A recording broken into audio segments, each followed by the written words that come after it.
गांव की सास के शहरी अंदाज। निधि को विकास से प्यार तो था, पर वो शादी करके उसके साथ गांव में नहीं बसना चाहती थी।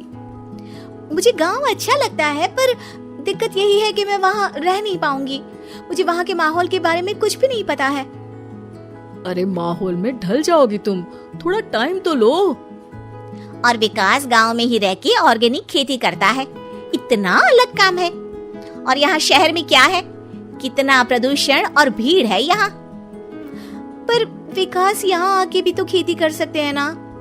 अरे शहर में एक प्लॉट लेने में जिंदगी भर की कमाई चली जाती है, खेत कैसे लोगे? सोच ले निधि, विकास गांव का है, वहीं उसका काम भी है। तेरे पास कोई नौकरी भी नहीं है, ना ही तुझे कभी काम करना था। मुझे कुछ समझ में नहीं आ रहा, मुझे अकेला छोड़ दो। उसी दिन निधि विकास से मिलती है। यार मेरे सारे दोस्त यही हैं।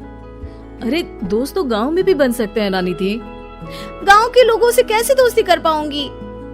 मैं भी तो गांव का हूँ, मुझसे प्यार हो सकता है तो वहाँ के लोगों से दोस्ती भी हो ही सकती है ना। अरे यार कंफ्यूजन है बहुत। सोच लो निधि, शादी के मंडप पे छोड़ के मत जाना, वरना दोनों के परिवार की नाक कट जाएगी। अभी बोल दो, पत्रिका नहीं छपाते हैं। निधि के पास तो कोई चारा नहीं बचा। वो विकास से इतना प्यार करती है कि उसे छोड़ भी नहीं सकती। वो विकास के लिए गांव में शादी करके बसने को तैयार हो जाती है। जल्द ही दोनों की शादी हो जाती है। आई होप तुमको गांव में अच्छा लगेगा। मुझे पता है गांव में और शहर में अंतर क्या है, वहाँ के लोगों की सोच में अंतर है। मुझे पता है कि कैसा लगेगा मुझे। तुम ये बिना देखे किसी चीज के बारे में कुछ भी सोचने की आदत छोड़ दो ना। निधि ने उस वक्त तो कुछ भी नहीं कहा, पर वो सोचती है कि सबको इस बात का एहसास तो करवाना ही पड़ेगा कि वो सही है। उसके दिमाग में एक तरकीब आई। उसने सोचा कि गांव के लोगों के लिए वो ऐसा काम करेगी कि आगे से उसे कोई किसी काम का बोलेगा ही नहीं। शादी के एक दिन बाद निधि की सास ने फरमाइश की। निधि बेटा, अपने हाथ से कुछ खाने का बना दे।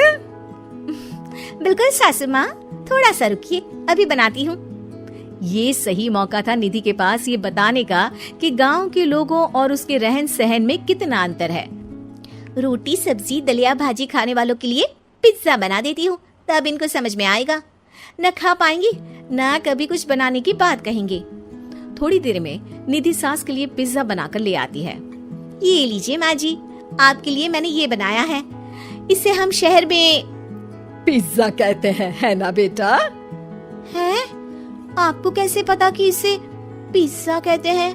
अरे पिज्जा को पिज्जा नहीं बोलेंगे तो क्या फ्रेंच फ्राइज कहेंगे? गांव की सास से ये सारी बातें सुन के बहू चौंक जाती है, लेकिन सास एक और ऐसी बात कहती है कि बहू जिसकी उम्मीद ही नहीं कर रही होती है। बहू, इस पिज्जा के ऊपर ओरेगानो मिला दे और थोड़ा चिली फ्लेक्स, मजा आ जाएगा।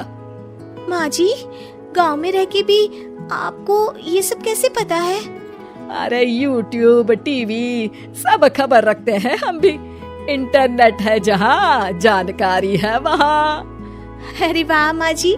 अरे अभी वहाँ मत बोल, अब जब मैं पिज्जा का फोटो लेके फेसबुक पर डालूंगी ना, तो वहाँ कमेंट में जाकर वहाँ बोलना, ठीक है? ठीक है माँ जी। अरे ठीक है माँ जी की जगह ओके मम्मी या ओके मम्मा बोल दिया करना। है? ठीक है, मतलब ओके मम्मा। निधि का तो सर ही घूम जाता है। इतना शहरी बर्ताव तो शहर में रहने वाली निधि की माँ का भी नहीं था। वो शाम को अपने पति से पूछती है, विकास तुम्हारी मम्मी तो काफी कूल है यार। पिज्जा में क्या डालते हैं, फेसबुक पर क्या डालते हैं, सब कुछ पता है उन्हें तो। हमारे बड़े पापा के लड़के रहते हैं शहर में, बस उनके बच्चे आए थे गांव में गर्मी की छुट्टियां मनाने। उन्होंने माँ को एकदम शहरी बना दिया। उनका फेसबुक अकाउंट भी है, इंस्टाग्राम भी है और टिकटॉक बैंड हो गया, वरना वो भी बनाती थी। तभी सास वहाँ आ जाती है। अरे निधि, मैं तुझे टैग नहीं कर पा रही हूँ, जरा मेरी फ्रेंड रिक्वेस्ट एक्सेप्ट तो कर दे। निधि की गांव को लेकर जो राय थी वो अपनी सासू माँ को देख के बिल्कुल बदल जाती है। और अब निधि भी सोशल मीडिया पे अपनी सास के साथ लाइव आती है और कमेंट बाजी भी करती है, ताकि सबको पता चले कि गांव में रह के भी उसका जीवन शहर जैसा ही है और उसके आसपास के लोगों के अंदाज भी